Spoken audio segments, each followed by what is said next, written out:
My name is Alfonso Quiroz, Quiroz, and my age is over 80 years old. I was born in 1936, August 2nd, and my August 2nd, Chicago, Illinois. In my relationship, my partner, she's my beautiful wife, and I'm happy to be married to her for 52 years, and that's it. And I just love every moment being with her. He's going to get emotional now. My name is Marilyn Gartelmann Quiroz, and I was born in Chicago, Illinois on May 2nd, 1941, to Richard Charles Gartelmann and Sophie Sturbiak Gartelmann, my parents. And my father got started in Pullman from his uncle, who came to Pullman and started working there in 1906 and worked his way up to be the plant manager at the Calumet Shop repair shop. And that's my dad's story.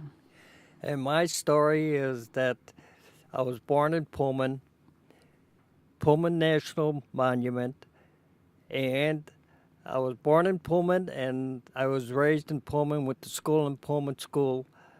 And my mother and my father's name is Felix Quiroz, and my mother's name is Elena Rodriguez Quiroz.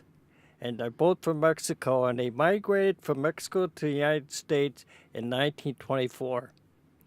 Now, my dad passed through Eagle Pass, Texas, looking for work, and he got a job on a railroad laying railroad tracks.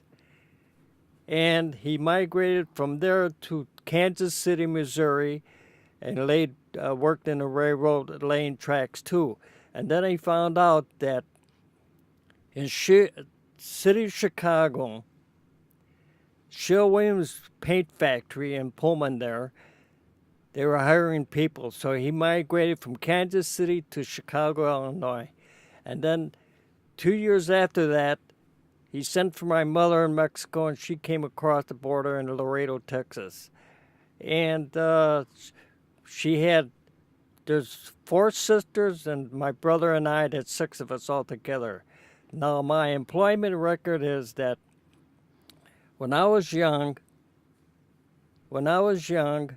17, 18 years old, we used to hang around the market hall. The market hall was like a center there. And they had a union hall there. And the union hall president says, "You guys want a job?"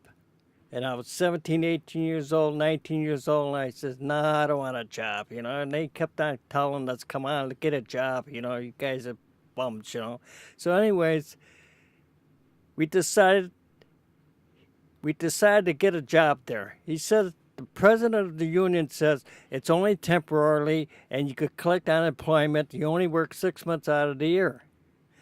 And then you could learn a trade and things like that. So we didn't have no trade at all. So I says, okay, I'll get a job there. And we started working there. And my brother and I, my first job was installing heater grills in the railroad cars, the base of the cars. And from that point on, I was taught to lay chairs, ceiling, panels, windows, carpeting on the floor, and then I transferred to another section, putting doors. So I started working on doors and got real good at the doors. So I started installing doors on the cars, and they used to call me Endor L, the doorman. So I worked there until I retired in 1981. But prior to that, I really enjoyed working at Pullman, and I learned a trade, and I learned how to work with my hands and with machinery and things like that. And I worked every day through the years, close to 24 years that I worked there. I must have taken about 10 or 20 days off for any kind of reason. I don't think you took any days off, not when we were married. You might have had, in our 52 years of being married, maybe 4 days, which is pretty good odds. Well, like I say, I worked in Pullman there, and I'm the third generation of building railroad cars through marriage. That's right.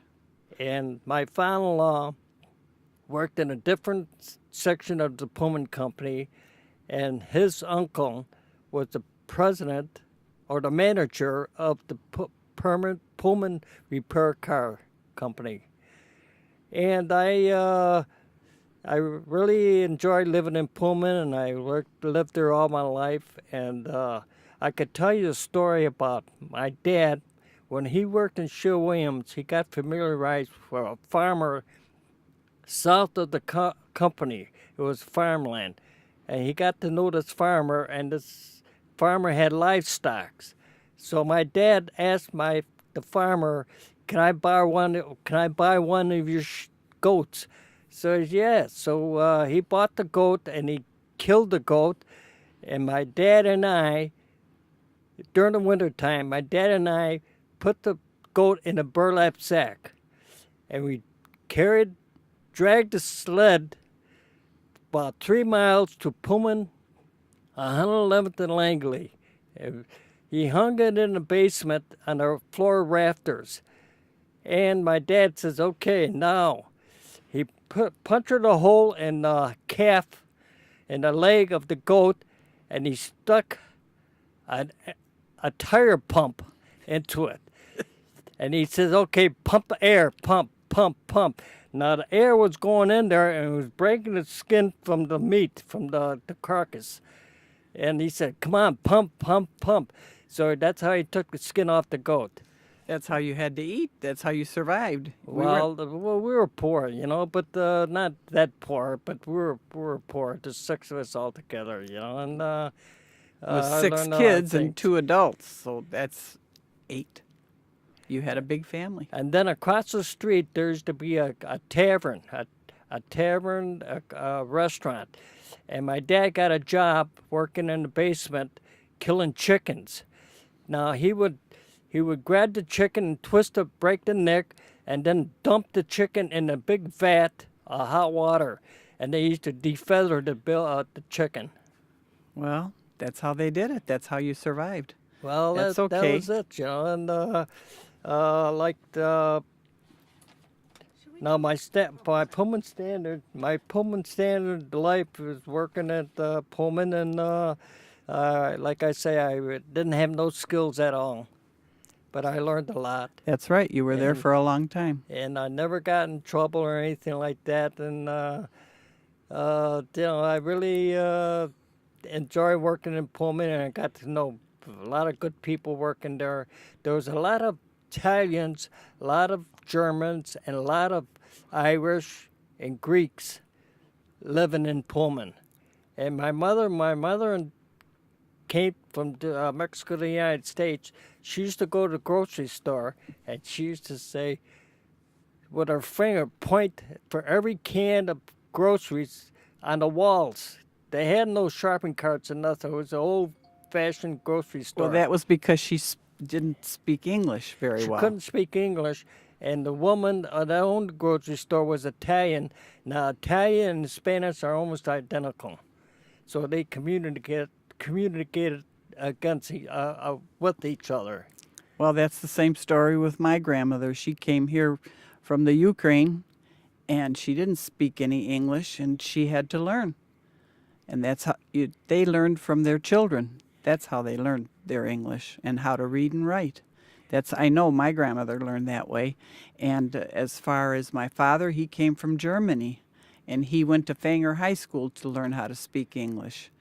And he worked at Pullman Shop until he retired at the Calumet Shop repair store. And then when he retired, he started to build a house in Alsip, and in 1960 we moved to Alsip, and I hated it.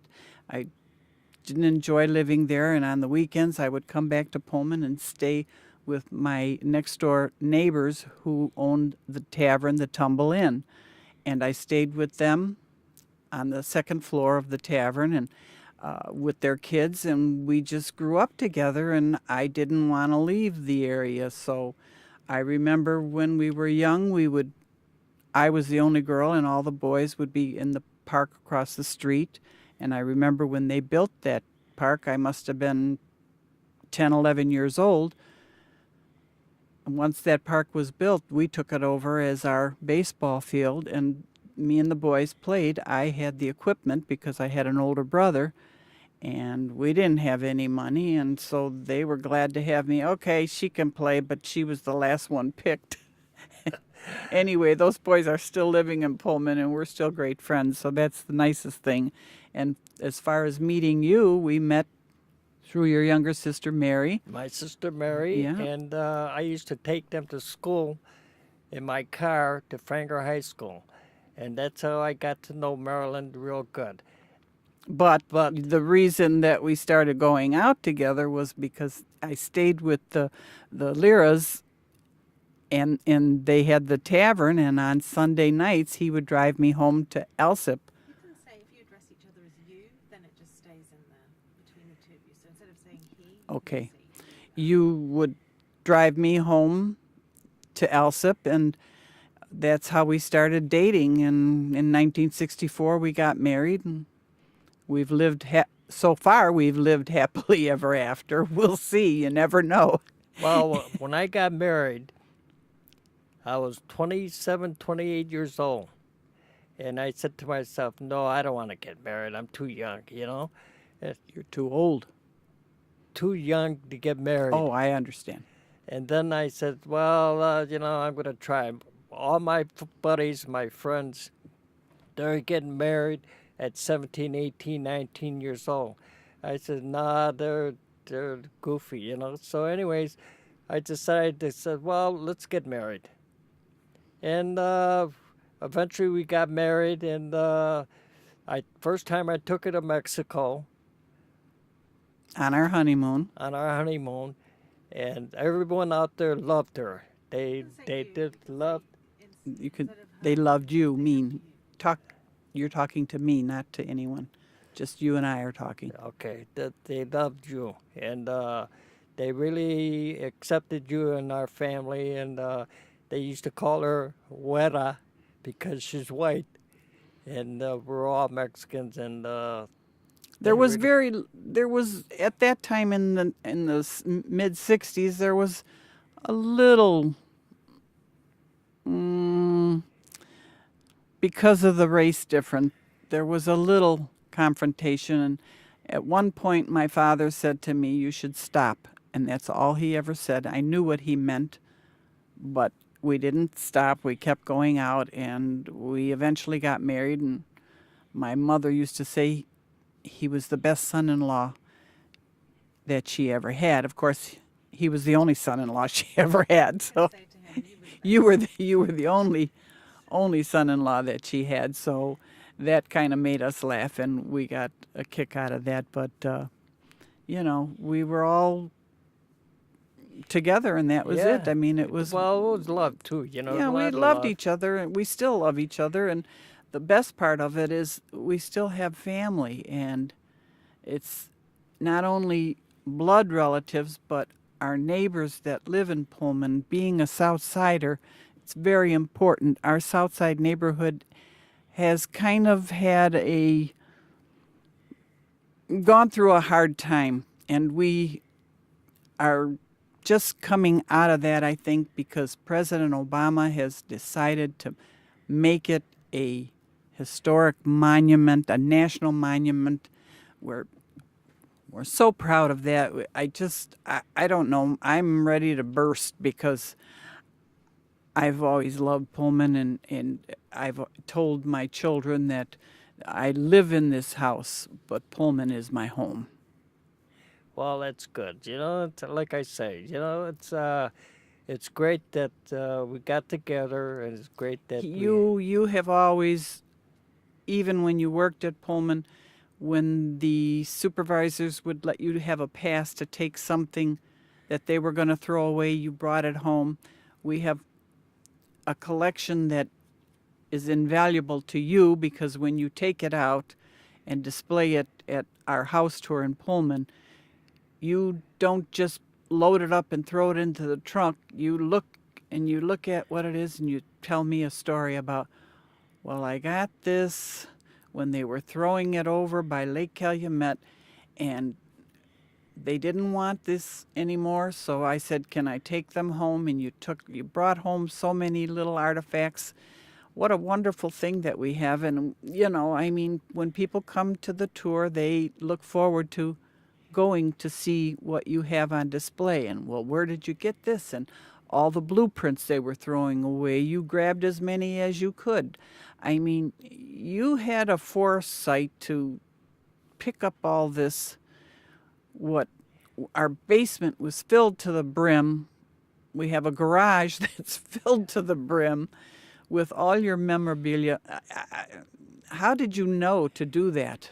Well, when I was working in Pullman, we used to get these cars. The railroads were going out of business, so the government jumped in and created the Amtrak system. And they bought all these cars from different railroads, and then they brought them down to Pullman, and they stripped the cars, and they converted them to Metro cars, to the Amtrak cars. And they were stripping all these cars, and they were taking all these artifacts. I would find money hidden between the seats. I'd find jewelry hidden in the seats and everything like that. And then I brought it home. Now, when they says, what are you going to do with all this stuff? We're going to scrap everything out of there. And I said, well, can I take some of this home? Because I live in Pullman. They said, yeah, take what you could take, and that's it. So I took it home a little at a time, I could carry and walk through the gate and everything like that. That and was I wonderful. got passes for that, too. And over the years, I had piled it in my basement. And then I said to myself, well, I think it's time to display all this stuff. And I got books, I got blueprints of the factory grounds, everything like that. I love that you have the push pedal with your foot to flush the toilets in the cars. Those are magnificent. And aren't they the ones that have they're Pullman. copper and they have Pullman on them, Brass, printed on they're them? brass. Yeah. When I see that, it cracks me up because, oh my God, who would have thought to grab that? Not too many people. You did good, hon. I'm proud of you. Well, like I say, I used to work on the doors. And when we were converting all these old cars, and they had keys, I have a bunch of keys, locks and everything. I know like you have that. all that on your display. And it's really unique to have all that stuff. And they would throw all this stuff away. I said, how stupid. Why don't you donate to the foundation and all that? No, we're going to dump everything and that's it. Scrap everything. It was a shame. It was like having old money putting away in the garbage can, and here comes new money. You know how you always hear that somebody in Pullman found money because they were tearing a wall down? Yeah. That never happened to us. Well, But unfortunately, I mean, we have had a wonderful life living in Pullman. It's a shame that our Roseland area, which is just west of us, has fallen onto hard times. And so that when Barack Obama came, he must have remembered from being an advocate at Holy Rosary Church that there's a little area on the south side of Pullman that maybe we can do something about. It's historic. It was built in 1881. Why can't we make this a national monument? Wouldn't that be wonderful? I think everybody that lived in Pullman that heard this jumped for joy. I mean, these people have been working tirelessly since we first got married to get historic Pullman on the map and to then become a landmark city-state nation, and then for President Obama to come and designate our little community a national monument. I was overjoyed. I know you were happy because you have all this memorabilia to display.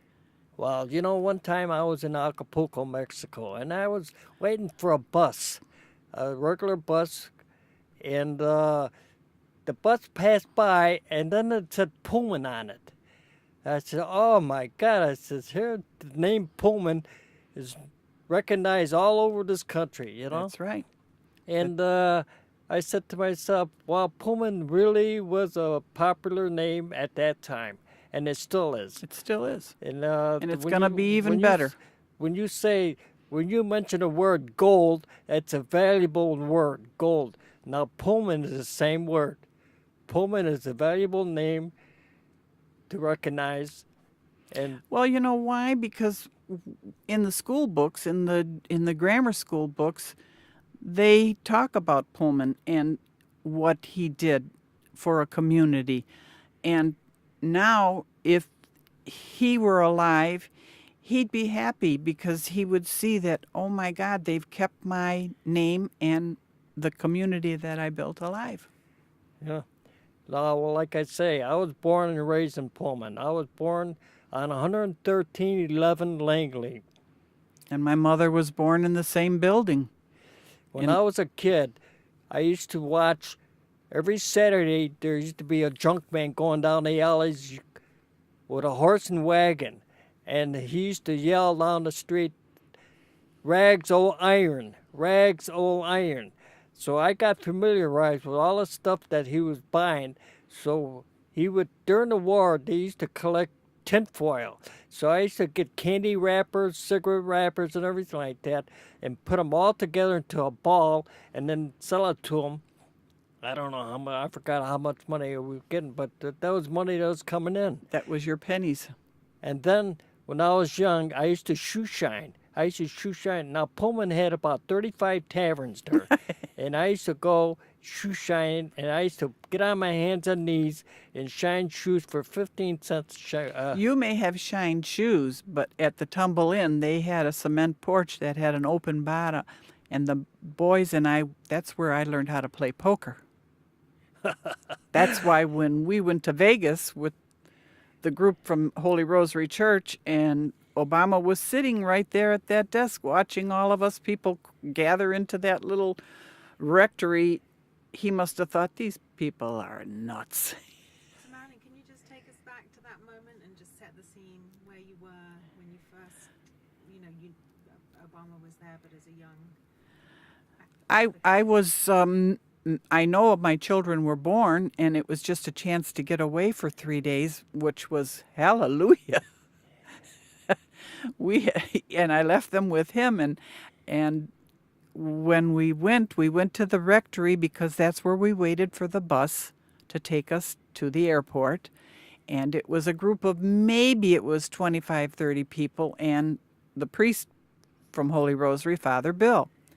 And he let Obama have a desk and an office in the rectory because he was an advocate for all the political things that were happening. And Father Bill and him were probably the same age. Maybe Father Bill was a little older, I don't know. But we didn't know this young man sitting there, and I had no clue.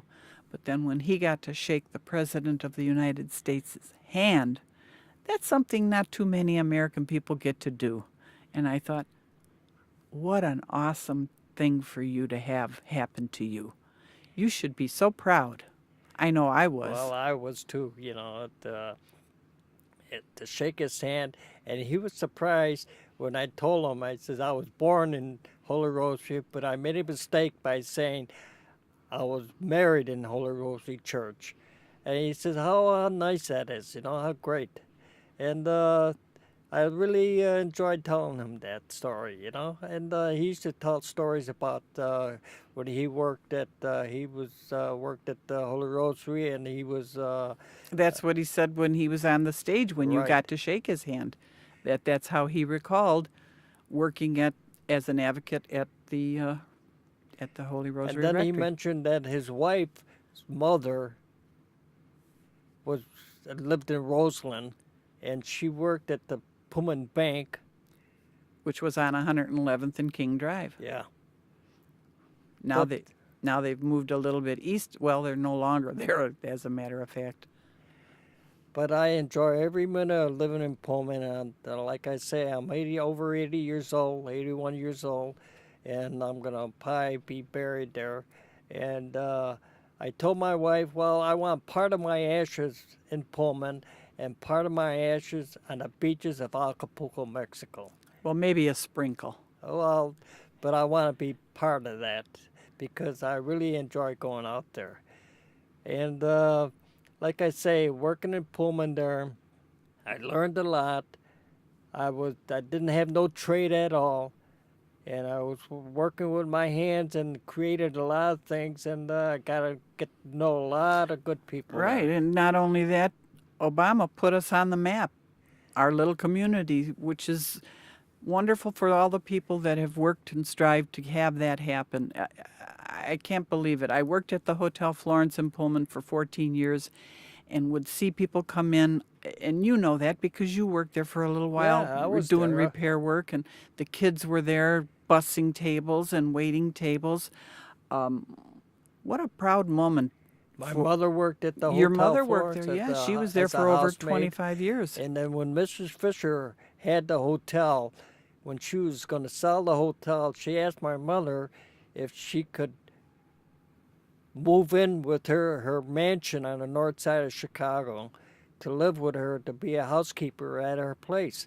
And my mother refused and said, no, I got my family in Pullman and I'm going to stay here. Yeah. So they sold the hotel and everything like that. So, Yeah. but she was happy. Our families, look at my family, everyone was connected with Pullman. During World War II, my mother, she worked as a welder. And she started off as sweeping the floor, and they asked her, do you want to learn how to read blueprints? And she said, sure. And then when she became a welder, she was there for 32 years. Rosie the Riveter. Right, like Rosie the Riveter. When we went to Hawaii and I saw that shopping bag with Rosie the Riveter, my brain went right to my mother. So that's something. My father worked at Pullman. My aunt worked there during the war. I remember standing on 111th Street waiting for her to come out of the shop gate. You know, I mean, my grandmother worked at the Tivoli Theater on 63rd and Cottage Grove. She took the red streetcar. I remember that. How many kids are as lucky as we to remember everything, going to Pullman School, walking the streets, having so many companions that we still have in the community, and that even if they don't live in Pullman anymore, we still have contact with. It's our family. That's all I can tell you. I mean, it has to be a wonderful thing for us to be able to remember that, and for us now to be recording this for future Well, people. like I say, I love living in Pullman.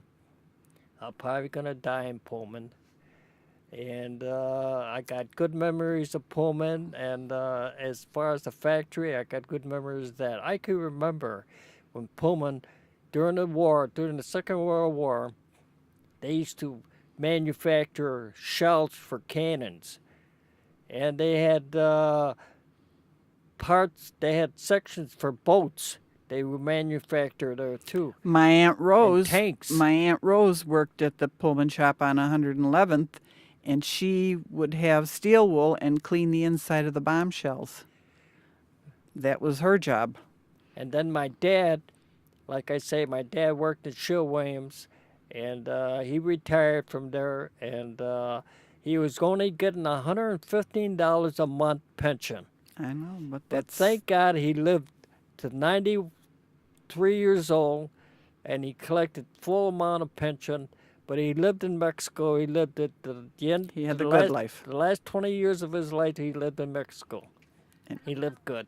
Can I get you to tell the story of the day that you got to go and meet the president? Can you just paint a picture of that? Now the day I met the president, it was I was really excited because I was chosen to go sit next to him or up and back of on a stadium there stage. at stage, and because I was born and raised in Pullman. Now, when Obama signed the documents at the Pullman National Monument, I was really happy. And then he turned around and he thanked everybody and he shook all our hands. And like I said, I made the statement by saying, I was born in Pullman and Holy Rosary, but I was married in Holy Rosary Church. He said, wow, that's great. You know, and he was really happy about that. And then he went on and he shook everyone else's hand. And there's a, It was a very exciting day, and we were all watching it on the big screen at the visitor center. And That- everyone started screaming because when you guys leaned into each other, we all thought, what is he saying to the president? Oh my God, what is he saying? We had no clue because we couldn't hear it, but we could see it. And everybody as far as our relatives whom were there to see and just participate in it, it was a great moment. We were very excited. but when I shook his hand, it was like shaking a normal person's hand. In other words, a cousin or a relative or something like that's hand. And Because he's felt very friendly. comfortable, Yeah, very friendly. comfortable and friendly. And he had a nice smile, and he looked at me straight in the eye. And he said, "Wow, how great, how wonderful." So that was good, you know. But like I say, we got many years in Pullman. And we've got many more years left in our lives, and we're going to We hope so. And we're going to enjoy every minute of it. And then I bring back stories about when I was a kid, grew up in Pullman, and I went to Holy Rosary School, Catholic school, made my first communion there, Our children were christened there. and like I say, I went to Pullman School. Didn't graduate from there, but I went to Pullman School in my younger days. And like I say, I own some property in Pullman. And as far as the president saying that it's a national monument area district, I was really happy and finally got recognized. Yeah, that's true. Finally, Pullman got recognized as being In 1881, they were a model town. And, you know, everyone thought, oh, that's so wonderful. But look what we've done now. Yeah, that's right. And there's people now come back and they say, wow, you haven't changed. The town hasn't That's right. changed. Nothing you has know. changed. Everything is the same. The Well- only thing is that we've gotten older. But we don't feel older. To us, it's just a number. Well, I look at old pictures and I say to myself, yeah, I remember that. I remember going right. down the street. I mean, if we see somebody that has lived in Pullman alongside of us, they look the same. They look like, you know, hi, you kids, how you doing? I call them kids because to me, they're my friends and I love them just like I love my family. Yeah, well, that's, like my parents, when they came down to Pullman, we were the second Mexican family living in Pullman. The second Mexican family living in Pullman. And like I say, my dad worked in Sherwin-Williams there for many years, and got a lot of good memories. Absolutely. Can I get you just to describe Holy Rosary Church and, you know, what that was in your life to you?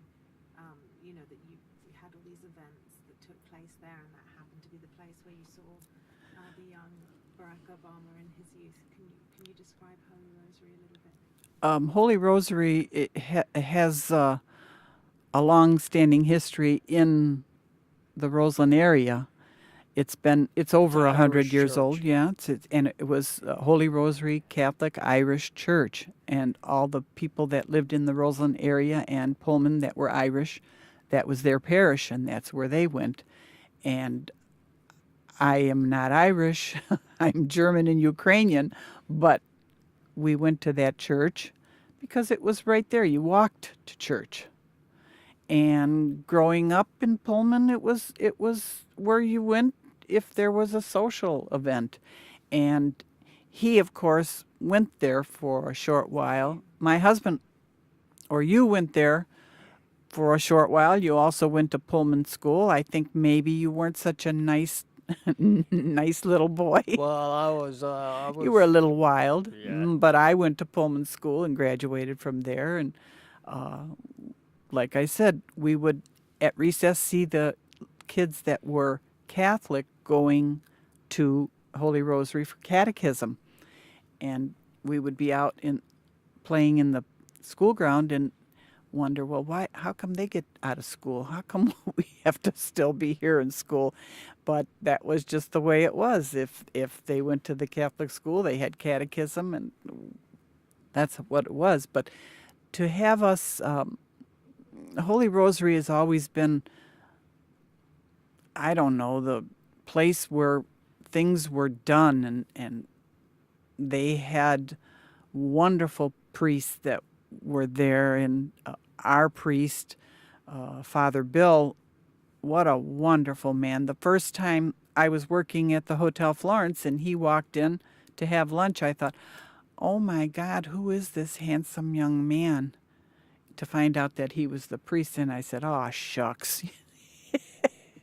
But he had lunch, and we became friends, and he would come to the hotel, and the whole community embraced him. He was wonderful. And Holy Rosary was a wonderful church. I mean, I didn't go to school there, but plenty of the kids that lived in Pullman went to school there, and we played together, and we, knew each other well. I mean, like I said, it was a small community, and didn't we all get along? I mean, you had your fights, but my God, there were more fun times than bad times. So I don't know how to describe anything else than the church was a pillar there, and where we all went. Well, that's interesting. Like I say, I got good stories to tell you about Pullman. I got good stories to tell you about Holy Rosary, and I got good stories about everything that my younger days I was active. I was bumming around here and there, and I got in trouble a couple times, but not serious problems. But, I working in Pullman really changed my life, and then that's when I It got really married. did. It really did, and I learned a lot of building trades and everything like that, and I'm proud to be a Pullmanite, and like I say, I'm probably going to be dying there. So it's Enough with the dying. You know you're going to live longer than me. I'm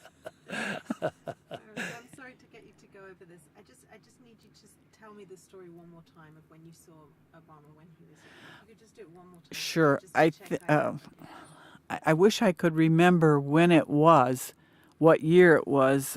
It had to be, I know my son was born in 72, so it had to be a little bit after that. He might have been 4 or 5 years old. And the one thing I did forget to mention was when we got home, all the lights were turned off in the house, and I thought, well, where is everyone? And when I got into the house, the lights went on, and they made a banner across the living room and dining room that said, "Welcome home, Mom," out of toilet paper. And my son, who was just a little boy, came running up to me, and he grabbed me by the waist, and he said, "Don't ever leave me with him again." And I said, "Why? What happened? Your dad's never laid a finger on you. I'm the one that's doing the discipline."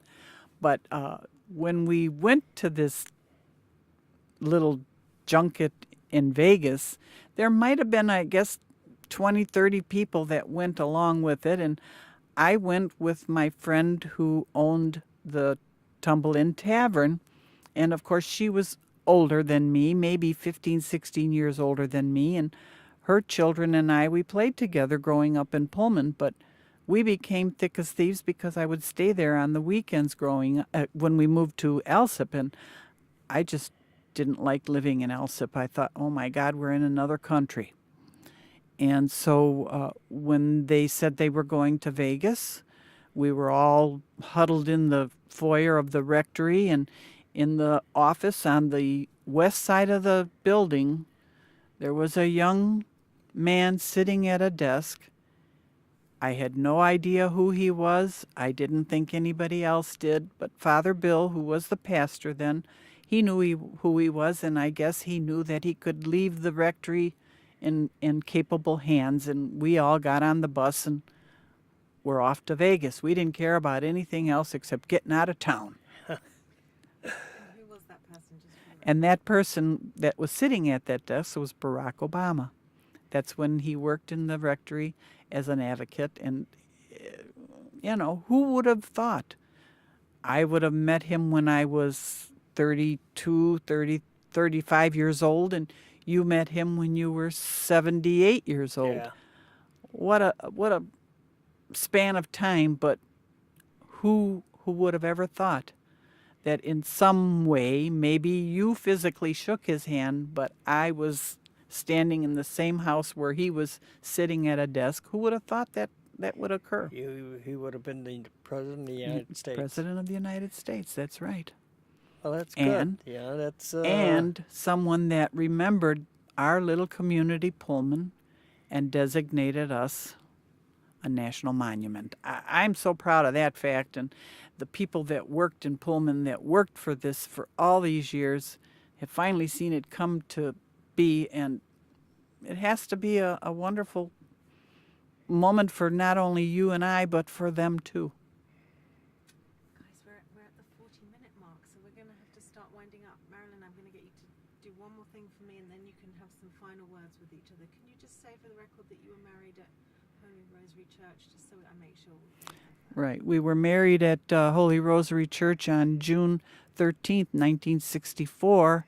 And when we got married, I thought, when we selected the date, I thought we were going to be married on the 14th. And then they said, no, that's not a Saturday. You're going to have to pick the 13th. And I thought, oh my God, that's an unlucky number.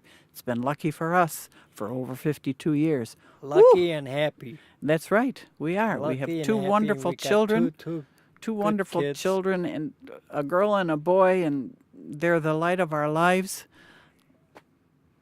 We unfortunately don't have any grandchildren, but we have wonderful granddogs.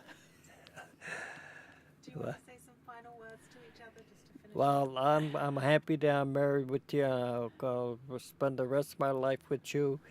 And as far as money, we didn't marry each other for wealth. We married for love and We still looks, have that, and we got and a couple of trust, bucks in the bank. trust.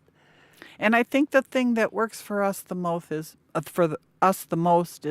I still work full time, so we're not together 24/7. And when we first got married, I said to myself, wow, there's a Mexican marrying a German woman, and the Germans were more or less strict on their relation. Yeah, with, but my father and mother, they loved you. I know, but my mother said the same thing. She Oh, said, well, why don't you marry there's a no- Mexican woman, I said, no, I'm in love with this German woman, and that's it, Oy! It's- From this marriage on, we I think we've fulfilled our destiny. I mean, yes.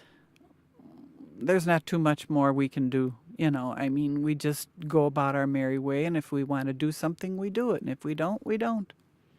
That's how it is. And we, like I say, we lived together all these years, and We're kind of used to each other. yeah, Yeah, we say no, I'll say no. You say yes, I'll say yes. that's right, because Yeah. he knows who the boss is. That's because you do know who the boss is. This Mexican guy. Right. If I tell him I want you to do something, it might not get done that day, but it gets done. Well, that's good. That's what I'm happy about. We have arguments, but not serious arguments. We never I got don't- physically. I don't- No, you wouldn't have never got physical with me. I'd have had to take you down. The skinny old Mexican.